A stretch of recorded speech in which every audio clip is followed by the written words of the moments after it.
Hello, this is the Green Corn Rebellion Show. I'm Gregory Hard II, and today I am here with Amanda Swope, who is a candidate for state representative in District 71 in the Oklahoma House of Representatives. And she's also the youngest and first Indigenous person to be chair of the Tulsa County Democratic Party. How are you doing today? I'm good. I'm doing wonderful. Whoa, whoa, whoa, whoa, whoa. Stop what you're doing. Okay. If you like this video and you like the other content on my channel, please hit the like button on this video. Also, go hit subscribe like right now. And also, when you hit subscribe, click the bell so you can get notifications whenever I put out a new video. So, thanks. All right, enjoy the rest of the video. I don't know if anybody's updated you, but I actually stepped down from the chair's position. Okay. Mhm. Well, you're still the youngest person, I'm sure, unless the person who is in your position now is younger and more indigenous than you, I guess. Well, no, first, I guess they can't really take that one away from you. But youngest, they sure Right. can. Yeah. That one I will be enshrined in history for you. Yeah. But no, you are correct. I would still be the youngest. Yeah. Yeah. But yeah, whenever I read that on your bio, I was like, wait, how old is she? Because I knew for a fact you were at least a little bit older than me, but I'm Mhm. also in this weird state where I have to remember 10 years older than me is like 34, not Yep. 30. Yeah. Yeah. So, but you've been chair, you had two terms as chair, right? Or was it just one term? Because I know you've No, been chair it for was a while. two. Yeah. I Okay, became yeah. chair in 2019. So yeah. Okay. So it was So when I you was were 30. 31 Yeah. I was like or 30. 30, yeah. Yeah. And then, so whenever I thought of that, I went to your Facebook to see how old you were, and we share a birthday, February 5th. Oh my gosh, I love that. I'm surprised we haven't noticed that connection before. Yeah. So we are exactly 10 years apart because I was born in 98. That's So yeah. amazing. I So actually just met someone today that shares a birthday 3 days after mine.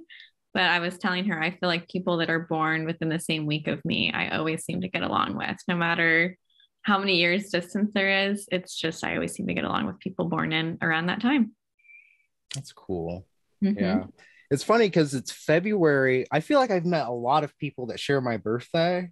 It's Hmm. just like, but even though it's February, you wouldn't imagine that because it's less days, I guess, and not Yeah. as many people are born in February. I think it's one of the months where not as many people are born, not just because of the days of the month being shorter, but also just timing or something. I don't know. I was going to But say, there must not be like a major holiday or something exciting going on 9 months before February. yeah. But episodes of the Green Corn Rebellion Show are sponsored by Oklahoma Progress Now. Oklahoma Progress Now is a 501c4 organization focused on building progressive power in Oklahoma. Their primary efforts are on developing progressive content for a 21st century audience, coalition, and capacity building across progressive organizations and causes, and working to see elected leaders who are more responsive to their constituents and the needs of the many.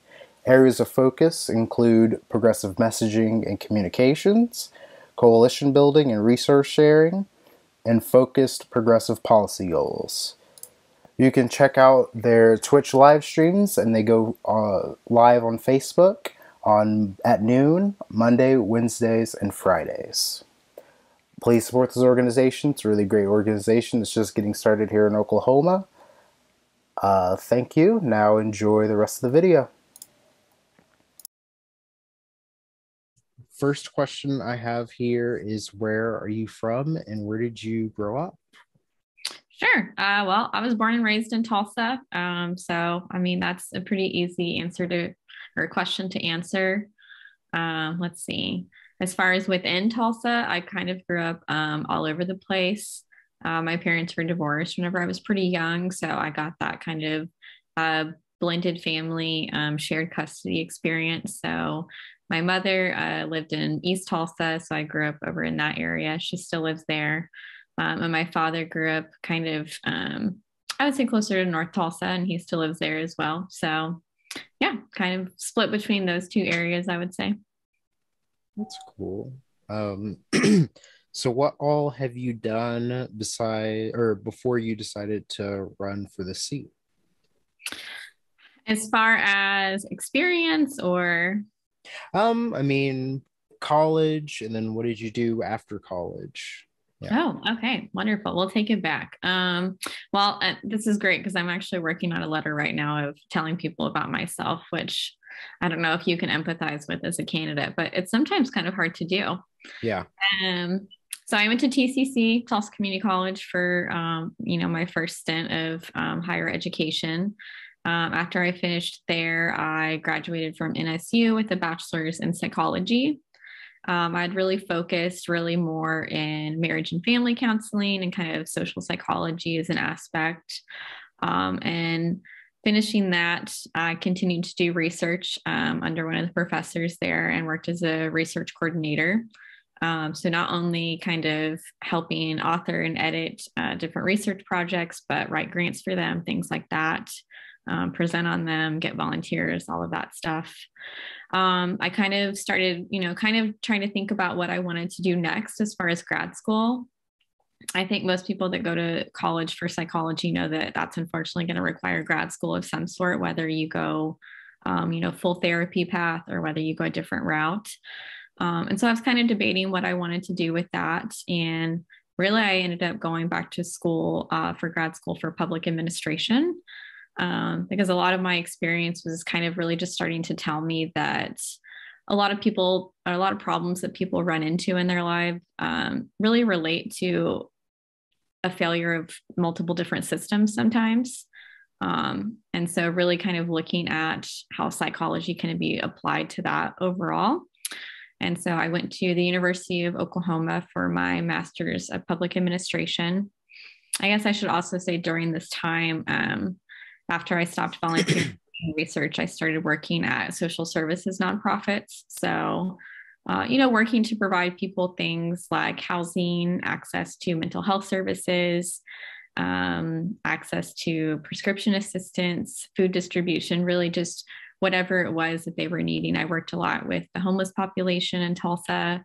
And like I said, you just kind of start to realize that not only is there a failure system sometimes, but there's also a lot of times a huge poverty gap.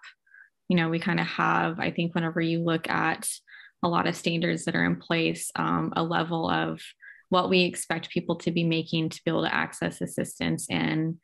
And quite frankly, I don't think that it really meets the need sometimes. And so that's kind of why I wanted to move over to working in public administration. Also, I think working in nonprofits will kind of make you start to realize how much a lot of things really are political anyway, regardless of whether or not you're working with government or whether you're working in politics specifically. And so I kind of started going to grad school for that. I knew in grad school that I wanted to get some experience in political organizing, which I had done a fair amount of volunteering before, but I never searched for like a paid experience doing that. And so I kind of started to seek that out and did that for a little bit. I worked on Drew Edmondson's campaign in 2018. And let me tell you, that really gives you a real heart for people that work on political campaigns because it's not a well-paid job. People are putting in endless hours, have just really poor self-care strategies sometimes. People will just be working hours on end and not even be given the opportunity to be eating healthy meals, things like that. And so, like I said, I have a real heart for people that do that work for a paid profession.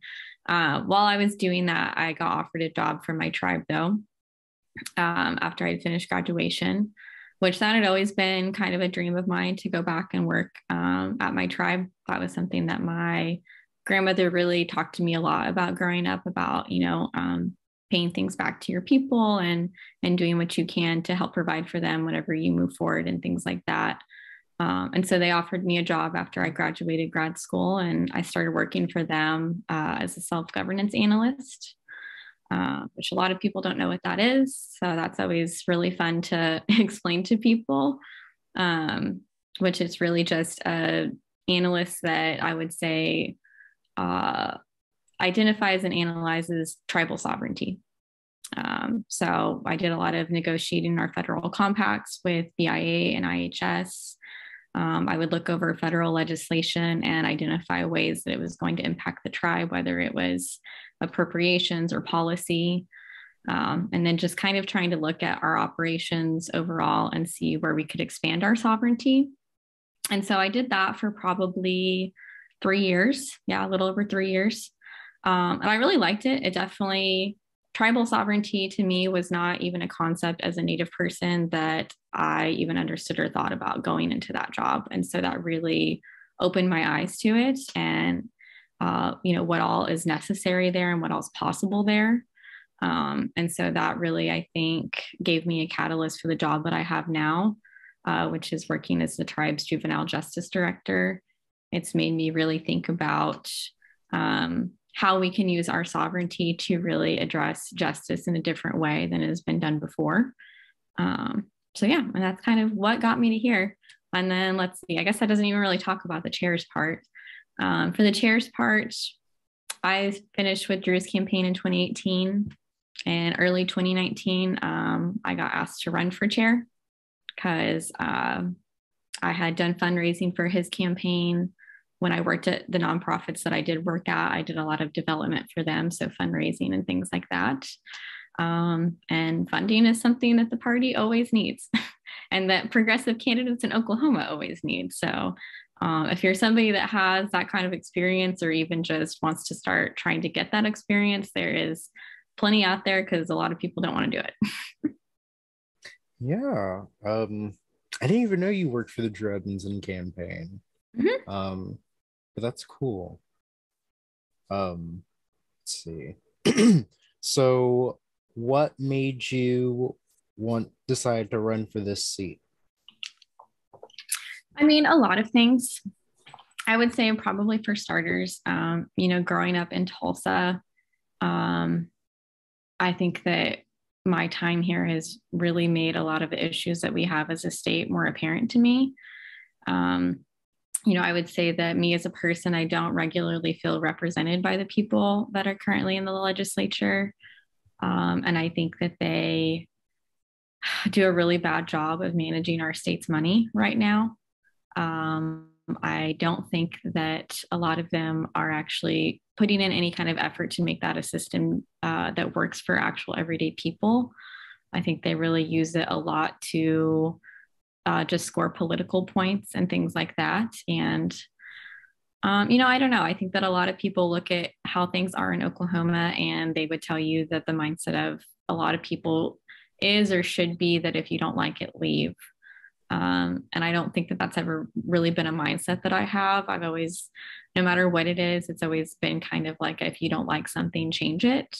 And especially whenever we're talking about it being my home, and not just my home, but I am a Native person. I'm a member of one tribe and I'm a descendant of another tribe that are both very locally based here. And so that argument for me is always kind of something that falls on deaf ears because I feel not only a personal responsibility to stay here, but to make sure that this is an area that thrives and that the people here thrive. I like that. So what are you in your bio online, you said that you wanted to expand voting rights and voting access. So what are some things that you would like to see us as a state do in order to expand voting rights and hopefully increase voter turnout? Sure. Well, I think that obviously over the past couple of years, particularly since the 2020 election, we've seen a lot of bills be pushed that try to, limit access in a number of ways. Like they put limitations on mail-in ballots most recently. They did expand our number of early voting days, which is great.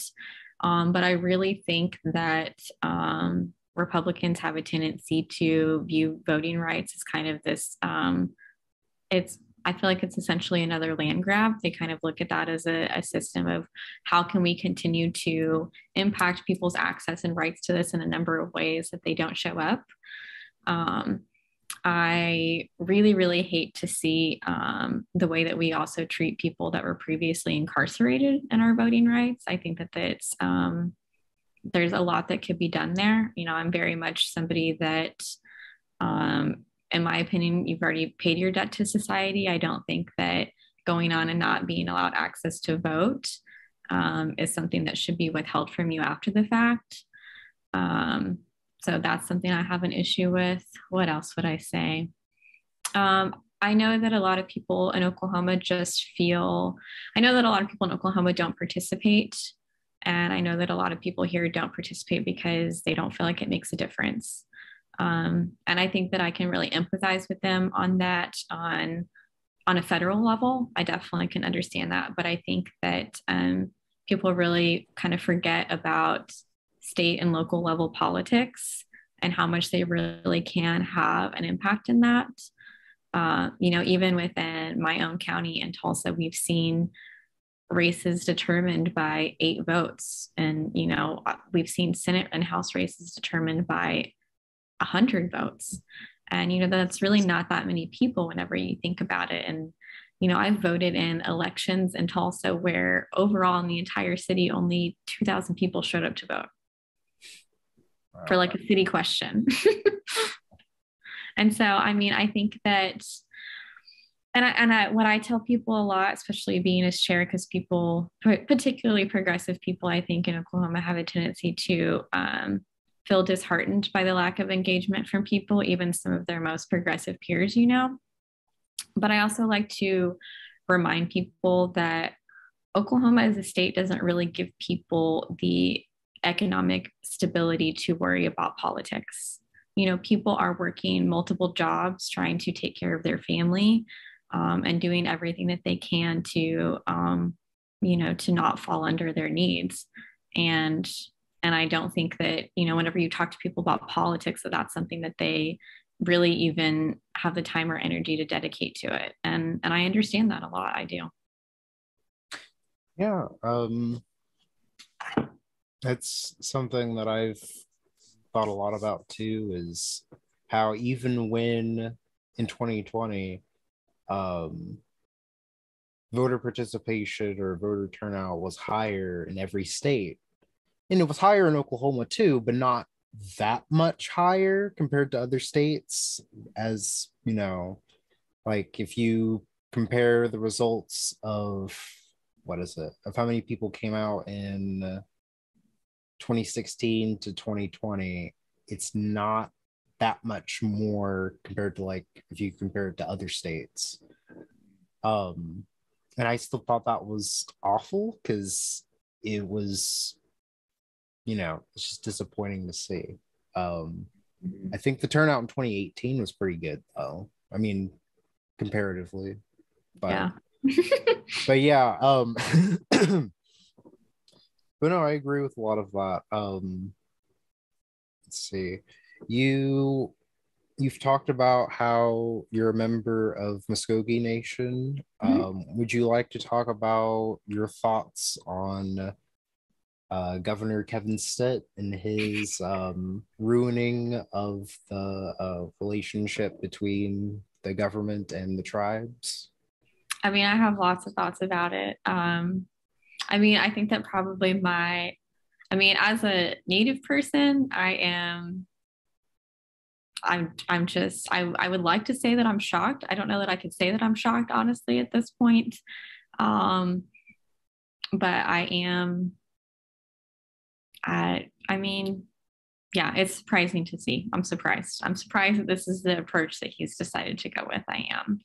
And I think that, honestly, for me as a Native person, and you, I don't know if you're Native, but it feels personal a little bit. I kind of write down these kind of crazy notes in my phone sometimes about, random things that that I say in my head that I maybe don't necessarily say out loud.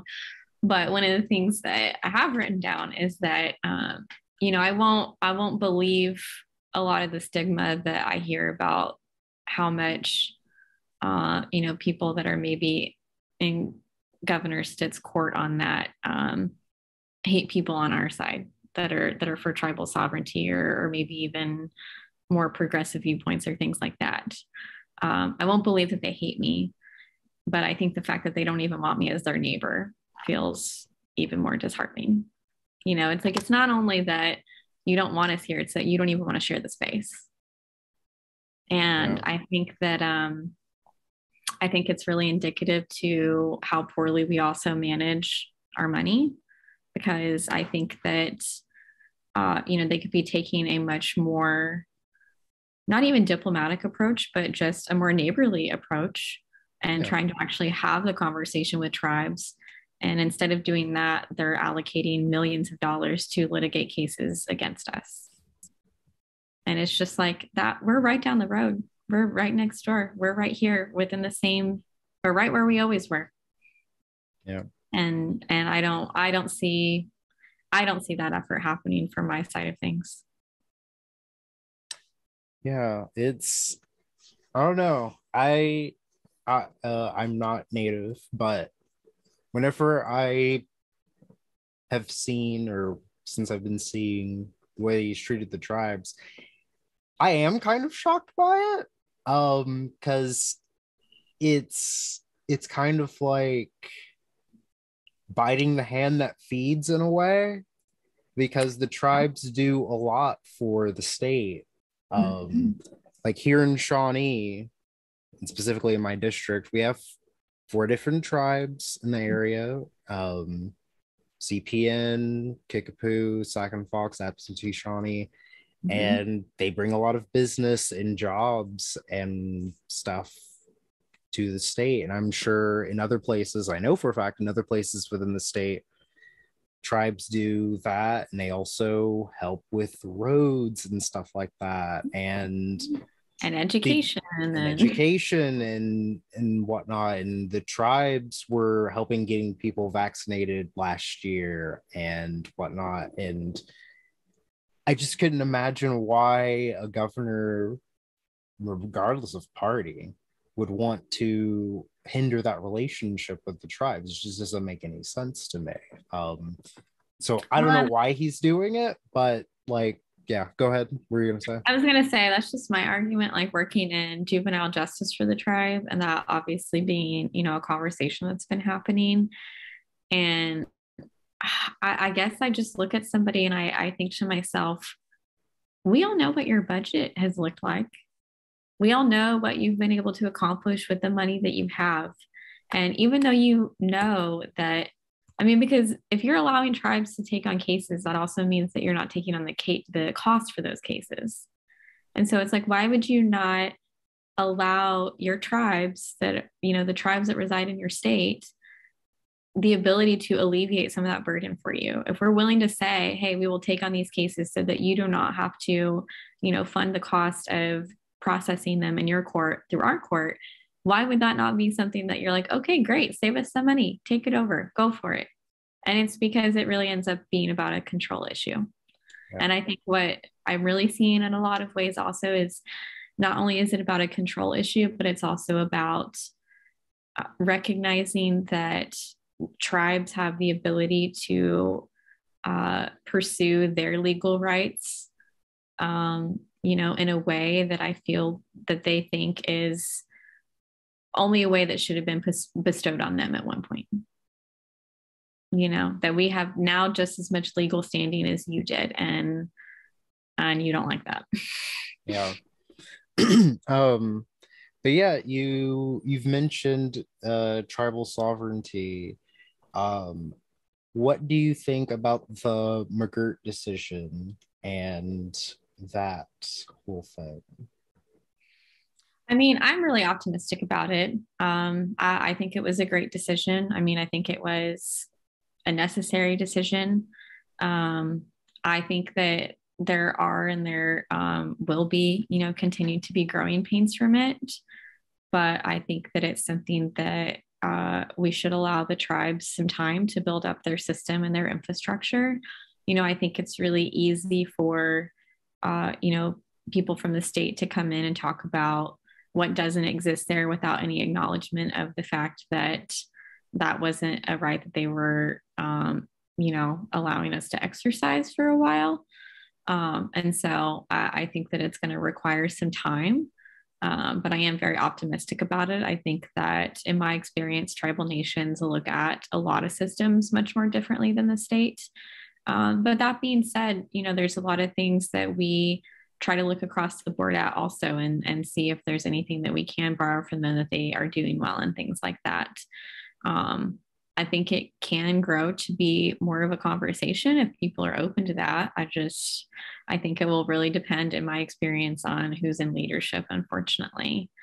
Um, I think that um, it's going to be a time where we really need to support the tribes. And I think that initially, I don't think anybody really knew what way McGirt was going to go. I think people were, from what I know, working in Indian country, I think people were all surprised that it ended up going in our favor. And so there is kind of some need to like I said, catch up and get through those growing pains for us to get to where we want to be. But I'm really optimistic about where we can go with it. Okay. um, what would you like to do in our state to improve education and address the teacher shortage? Oof, that's a big question. And I will be honest with you, education policy is not my strong suit. That's not a class I took in grad school, but so I really look to some of the people that are professionals to make that case. I was a Tulsa public school kid, so I obviously value public education and going to TCC. That actually became free for the first 2 years after I graduated high school. So I was part of the people that still had to pay for it, unfortunately. But I think that was a great program that they implemented. I think it really comes from, to me, it's two parts. It not only comes from funding the system, which is what we continue to not do, but I also think that it comes from not trying to. I think that the reason that the question about school choice is so popular right now also has to do with the fact that our own government continues to chip away at important issues that should be taught in the classroom. And, I understand people looking at that and thinking, well, I want my child to have a genuine education. And then, so to me, that means I want school choice. But I think that the conversation about funding is much more complicated. And I will say that to me, I think it's always better if you can bring everybody to the table and have that conversation together. I know that not everybody wants to do that, and I understand that. But I just think that that's the best course forward. I don't think that it's by everybody breaking up and people that are religious having that conversation with a religious lens over here, or people that want to go another path having that conversation over here. I think everybody, I don't know, to me that is democracy. It's coming together and having this bigger complicated conversation all together in one space. And sometimes I think that that's harder than people want to recognize, but I do think it's necessary. Yeah. Sorry, I was just remembering a time I got into an argument on Twitter about the whole school choice thing, and had to lock my. So what? I had to lock my account for like half a week because some big right-wing accounts started quote tweeting me and stuff. It was pretty insane. But no, I guess I'll talk about what some of my thoughts are. I guess I'll just say what happened on Twitter that day. It was like a month ago, a little over a month ago. Are you on Twitter at all? Yeah. Okay. I have my personal account that I was never really on. I have my campaign account now, and I'm on there probably a little bit more. Okay. I think I follow you now, actually, on there on my campaign one. Okay. I'll have to check for that because I'm not sure. But no, what was it? Okay, so it was like 2 a.m. in the morning, and great time to get in a Twitter fight. Yes, and the governor's communications director, Carly, she tweeted something out saying what was it she said? Oh, she was like, journalists and reporters in Oklahoma who were talking about school choice ask opponents of school choice if they would send their kids, if they do send their kids to private school, or if they've been to private school or something like that. And I quote tweeted it saying that of the like in my years of schooling, I actually spent the majority of them, not the majority, but of all the schools that I went to, I spent the most time at a private school because from ages 3 to almost 10, because I transferred in the middle of the year, fourth grade, Mhm. I went to a private school in the north part of Potawatomi County. And I said, I went to private school. My parents paid for it. It wasn't with public dollars. Mhm. And I still oppose the school choice or vouchers because I ended up going to public school. And I think we need to be building up our public schools and not taking away funding. I'm glad that whenever I transferred in the middle of the year, that those public dollars were still there. So therefore, I could go there, and it Mhm. wasn't that big of a problem for me to go to the school that I was in the district of. And I think she replied saying something like, "Oh, well, why do you support school choice for you but not for other people?" And it's just like, well, that no, Like my that's not parents, what I was saying. yeah, it's like my parents paid for me to go to private school those first 6.5 years, not public dollars, not, public money, tax money. And so it's not the same. And a lot of different Twitter bots and people started, replying and attacking. And I went back and forth with some of them because I wasn't sure if they were real people or Yeah. bots. And eventually I kind of stopped because I had to go to bed because it was like almost 4 a.m. And I woke up and I think a couple of big, like right wing accounts with blue check marks had quote tweeted me. And I was like, oh no, I gotta lock my account. So yeah, but that's my thoughts on it is just we don't need to be further defunding private schools and Mhm. the idea or public schools, sorry. I But know. but the idea that and also the other thing was is the private school that I went to, it wasn't I mean, it's not like a bad place, but like it wasn't a place with a whole lot of opportunities or anything. I wouldn't have been able to play in band. They didn't Mhm. really have a lot of sports. I wasn't in any sports, but they didn't have any sports except for basketball. Yeah. And but they didn't have football. I don't think they had volleyball or anything like that. Mhm. But public schools, they kind of have to have those things. If they have students that Mhm. want to play, they have to have a coach for it, and Mhm. you just sending a whole bunch of kids over with public dollars isn't going to automatically solve that because private schools have different or not even different standards but less standards Yeah. than what public schools have to have in order Mhm. to operate.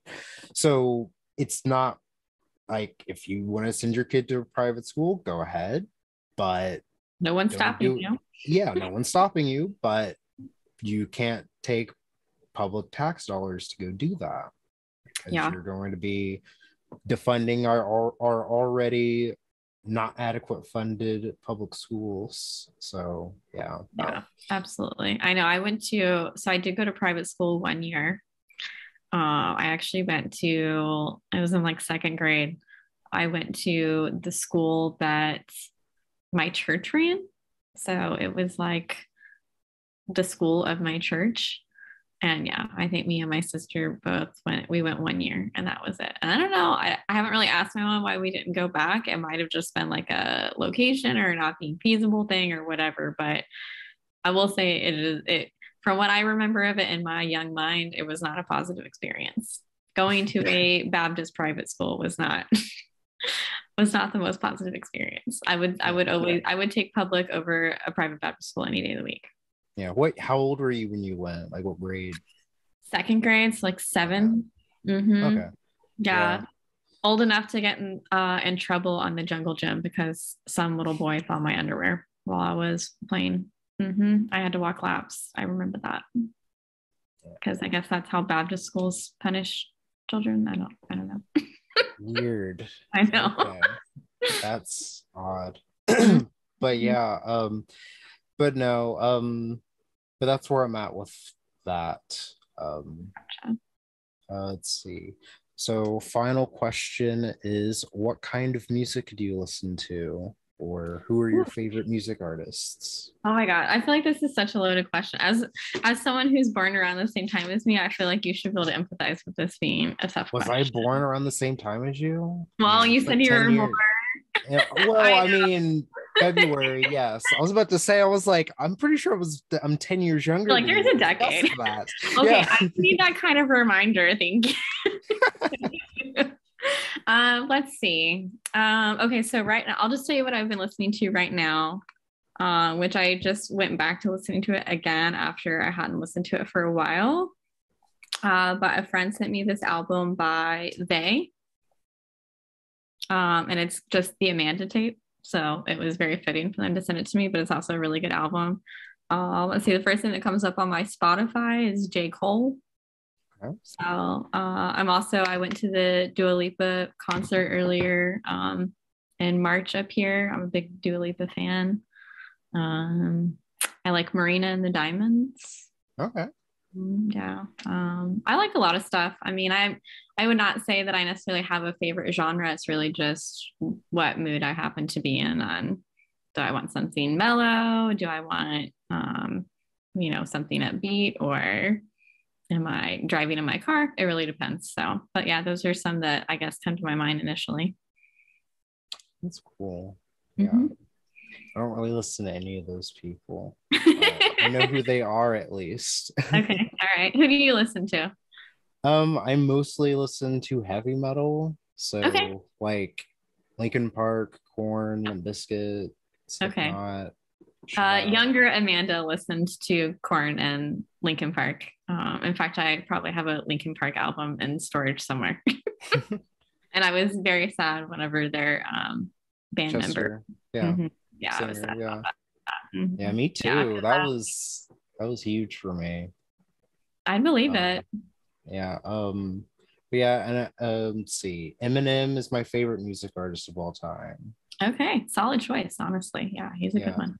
And my favorite singers are Alanis Morissette and Lady Gaga. I've been I listening to a lot of Alanis Morissette lately. I used to have a lot of Lady Gaga on vinyl. Okay. Yeah, Yeah. I honestly recommend. She has a very good sound for vinyl. I don't have vinyl anymore because I just am so over like that's not something that's that important to me. But if you've never listened to it, you should. I think she does have a good sound for it. Yeah. It's funny because I was like 10 whenever she came out, like Lady Gaga, and I bought all of her CDs like pretty much whenever they came out. And when I substitute teach, like for high schoolers, it's kind of weird talking to them about Lady Gaga because to them, Lady Gaga has always been a thing. And I Right. remember a time when Lady Gaga wasn't a thing. So now Mm-hmm. it's like I feel old because it's like I've been following this person their entire career, and their career is just forever to the point where there's people who are almost adults or are adults that don't even remember a time when she wasn't like a thing. It's so Yeah, weird to me.